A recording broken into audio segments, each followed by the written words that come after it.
Hello students, अब आपको आज हम एक इनफाइनेटली लॉन्ग चार्ज वायर के कारण उसके एक्सिस से आर दूरी पे इलेक्ट्रिक फील्ड इंटेंसिटी कैलकुलेट करेंगे। ऐसा कैसे कैलकुलेट करते हैं ये बताएंगे। चलिए आइए देखते हैं। तो देखिए, इसकी डेफिनीशन ये है, डेफिनीशन नहीं हेडिंग है, intensity of electric field near an infinitely long charge wire. तो इस तरह से लिख सकते हैं, क्या लिख सकते हैं, near an infinitely long charge wire. और क्या कैलकुलेट करना है, इलेक्ट्रिक फील्ड इंटेंसिटी कैलकुलेट करनी है आर दूरी पर, ठीक है। या तो फिर इसको ऐसे लिखिए, electric field due to a linear charge distribution. मान लीजिए कोई रॉड है, उसके ऊपर क्यू चार्ज का डिस्ट्रीब्यूशन करा गया है, तो ऐसे भी लिख सकते हैं। दोनों का मतलब एक ही है, दोनों का कैलकुलेशन एक ही वे में होते हैं। तो अब देखिए, हमको प्रूफ क्या करना है, रिजल्ट कौन सा पहुंचना है, E equal to lambda upon 2 pi epsilon not upon R, मतलब lambda upon 2 pi epsilon not into R. तो ये रिजल्ट है। लेकिन ये रिजल्ट कहाँ है, जब लीनियर चार्ज डेंसिटी उस वायर की लैम्डा हो और उस वायर के एक्सिस यानी कि वायर से आर दूरी पे इलेक्ट्रिक फील्ड इंटेंसिटी हम कैलकुलेट करते हैं। लैम्डा की वैल्यू क्या होती है, पर मीटर कितना कूलाम चार्ज है उस हिसाब से होती है। तो लैम्डा की वैल्यू होती है Q upon L, linear charge density of the wire, ठीक। तो ये रिजल्ट हमको प्रूव करना है। तो आइए कैलकुलेशन पे आते हैं। तो फर्स्ट ऑफ ऑल फिगर हमें ड्रा करना है। देखिए, फ्लक्स, जब फ्लक्स कैलकुलेशन करेंगे, फिर उसके बाद गॉसेस थ्योरम और पुराना फॉर्मूला लगाएंगे, E dot D s cos theta equal to five calculate करके अदर वैल्यूज रखेंगे और फिर उसके बाद E निकालेंगे। तो इसके लिए हमको गॉसियन सरफेस मेकअप करनी पड़ेगी। तो पहले हमको मालूम क्या है, ये लॉन्ग चार्ज वायर है, इसमें plus plus plus plus Q हमने चार्ज दिखाया है, ये क्यू चार्ज है लैम्डा डेंसिटी का, ठीक है। लैम्डा डेंसिटी का चार्ज डिस्ट्रीब्यूशन है इधर। तो अब इस वायर के एक्सिस से आर दूरी पे हमको ई कैलकुलेट करना, आर दूरी पर ई कैलकुलेट करना है। और इनफाइनेटली तो है, लेकिन हम कोई वैल्यू लेके चलेंगे। तो पहले हम गॉसियन सरफेस बनाते हैं। एल लंबाई का सिलेंडर इसका सिमेट्रिकल गॉसियन सरफेस होता है, क्योंकि वायर इस तरह से होता है और इसके चारों तरफ रेडियली ऐसे ऐसे ऐसे ऐसे प्लस प्लस लगा हुआ है, तो ये ई ऐसे ऐसे निकला होता है। तो ऐसे ऐसे ऐसे ऐसे ऐसे करके ऐसे ऐसे ऐसे जाता है ई। तो कहने का मतलब ये सिलेंडर बना देता है। तो इसकी सिमेट्रिकल क्या है, सिलेंड्रिकल। तो सिलेंड्रिकल डॉटेड लाइन से बनाया है और चारों तरफ बनाया है। तो ऊपर टॉप हो गया सर्कुलर डिस्क, नीचे बॉटम हो गया, और एल लेंथ का हमने इसकी बेलन की सिलेंडर की लेंथ ली है। एल लंबाई का वायर, तो एल लंबाई का सिलेंडर की लेंथ, तो उतनी सिलेंडर बन जाएगा। तो इसमें तीन सरफेस हुई गॉसियन में, कौन कौन सी हुई इस सिलेंडर की, टॉप, बॉटम और कर्व्ड सरफेस। कर्व्ड सरफेस क्या है, इसके चारों ओर ऐसा सिलेंडर बन जाएगा, इधर टॉप हो गया, इधर बॉटम हो गया, ओके। अब देखिए, हमें फ्लक्स कैलकुलेट कर लेंगे। फ्लक्स कैलकुलेट कर लेंगे तो फ्लक्स से जो है ई कैलकुलेट कर लेंगे, ठीक है। तो देखिए, हमें फ्लक्स कैलकुलेट करना है, तो इसमें ऐसे ऐसे देखिए, जो ई की दिशा है, ई की डायरेक्शन है, वो देखिए टॉप में देखिए। अब जैसे मान लीजिए यहाँ प्लस क्यू चार्ज है, प्लस चार्ज प्लस है यहाँ पर, तो ये इलेक्ट्रिक फील्ड इंटेंसिटी इसकी ऐसे जाएगी और ये इस डायरेक्शन में निकलेगी, मतलब ए के तले से होके और कर्ड एरिया के सरफेस के परपेंडिकुलर ऐसे निकलेगी ई। और कर्व्ड एरिया पे क्या होगी, कर्व्ड एरिया है जो सिलेंडर का, उस पे हमेशा परपेंडिकुलर रहेगी, हर जगह परपेंडिकुलर रहेगी। ऐसे है, ऐसे सिलेंडर बना, तो यहाँ पर ऐसे चारों तरफ ऐसे ऐसे ऐसे ऐसे ऐसे जाएगी। तो ये डायरेक्शन हमने ई की बता दी कर्व सरफेस पे।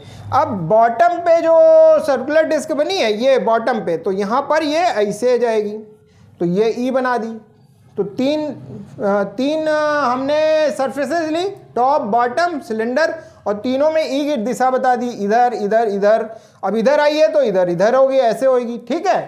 तो ये ई कैलकुलेट हो गया। अब देखिए क्या है, एरिया वेक्टर और समझना है। तो पहले हमने टॉप का ले लिया, टॉप का नहीं, कर्व्ड एरिया पहले करते। तो कर्व्ड एरिया में देखिए हर जगह ये ई परपेंडिकुलर है, theta equal to perpendicular surface के है, लेकिन एरिया वेक्टर के अलोंग है। अब ये बता रहे, देखिए समझ में आ जाएगा। देखिए यहां पर ये हमने छोटा सा एरिया कर्व्ड एरिया पे ले लिया, इसको ds1 बोल दिया। तो ds1 में इलेक्ट्रिक फील्ड जो होगा उसकी इंटेंसिटी का वेक्टर किधर होगा, इस एरिया के नॉर्मल होगा, इस एरिया के नॉर्मल नहीं होगा, इस प्लेन के नॉर्मल होगा। तो अब ds1 जो एरिया होता है उसका ds वेक्टर जो होता है वो जो प्लेन होता है एरिया का उसके परपेंडिकुलर होता है, मतलब तल के लंबवत होता है। तो ds वेक्टर इधर जाएगा, e की डायरेक्शन में जाएगा। तो e और ds1 में कितने डिग्री का एंगल हो गया, 0 डिग्री का हो गया। ये क्लियर है।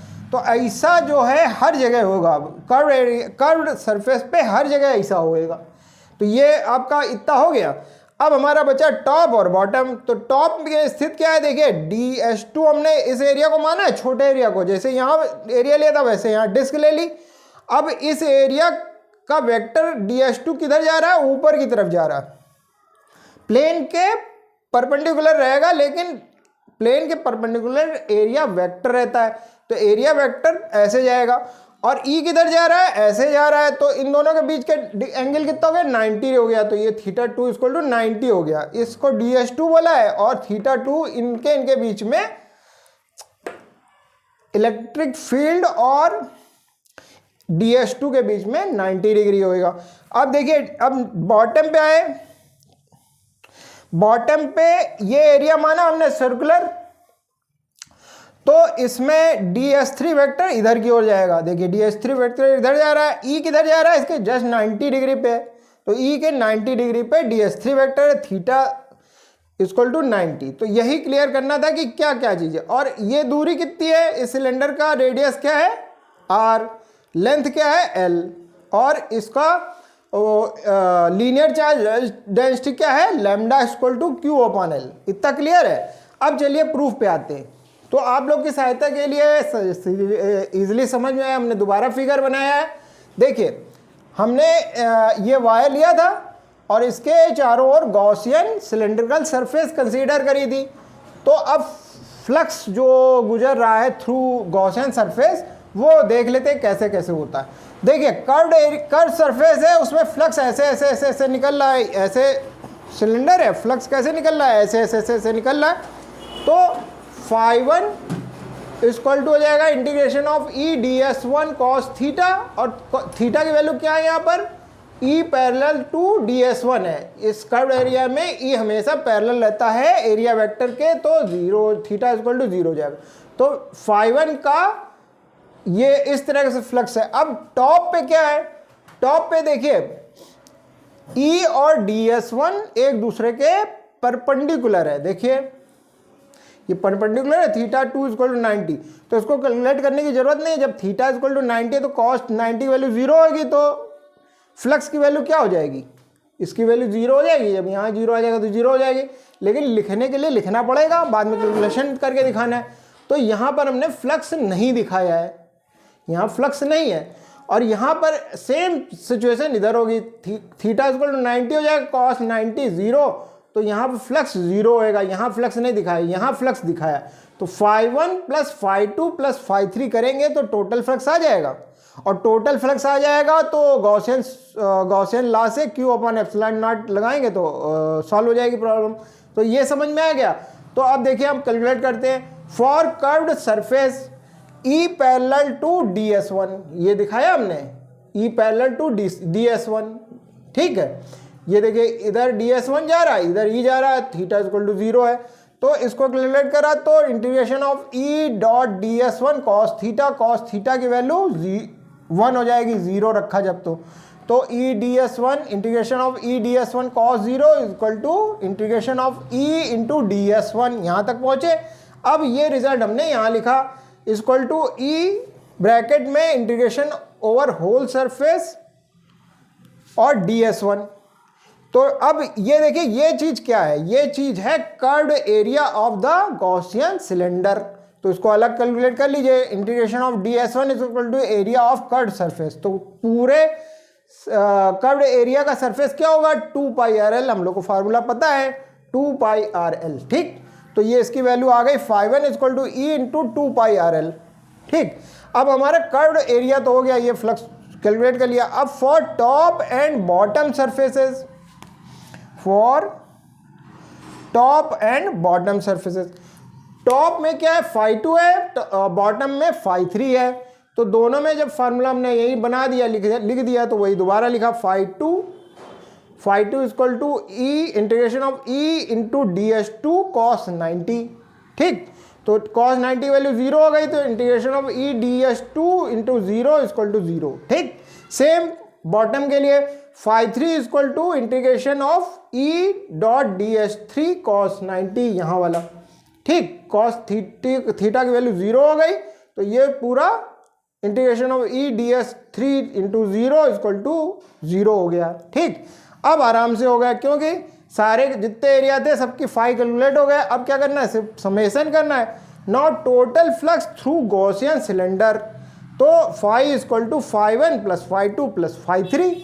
5n की वैल्यू यहाँ निकाली हमने, E into 2 pi R L या 2 pi R L into E plus U और प्लस 0, φ2 की वैल्यू 0, प्लस φ3 की वैल्यू 0।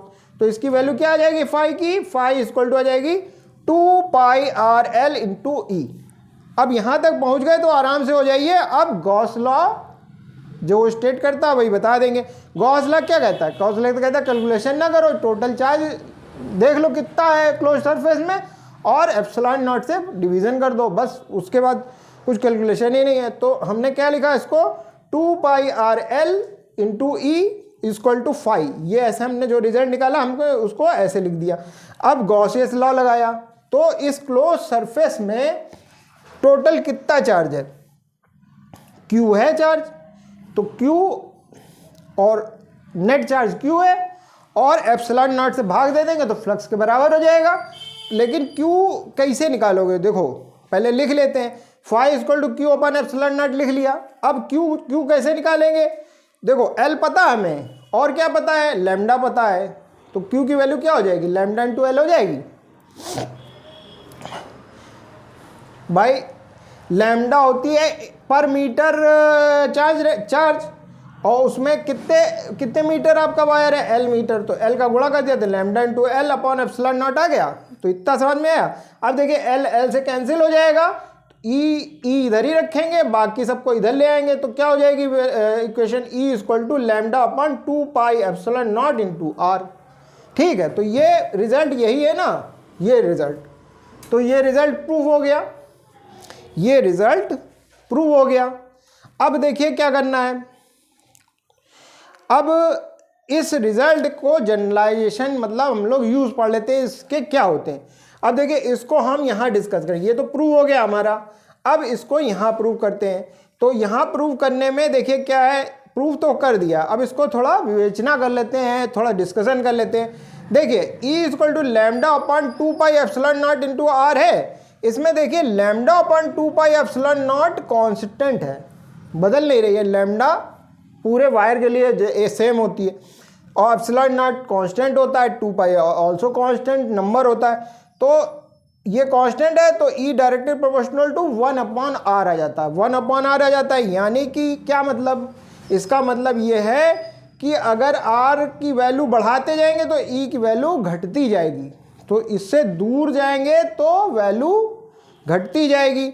तो उसका ग्राफ कैसा होगा मालूम चलना चाहिए, कैसे जाएगा कैसे घटेगी। तो देखिए ऐसे ग्राफ होगा, देखिए ई वाई डायरेक्शन में ले लीजिए और आर ई एक्स एक्सिस और आर एक्स एक्सिस पे और ई वाई एक्सिस पे ऐसे हम डिनोट करेंगे, तो ग्राफ बनाएंगे तो वो ऐसे जाएगा, ठीक है। तो ये दोनों आपके पॉइंट क्लियर हो गए। तो बस अब ये वाला टॉपिक ख़त्म। ये छोटा सा टॉपिक था। फिगर अगर आपको क्लियर है तो आपको दिक्कत नहीं होगी। ओके।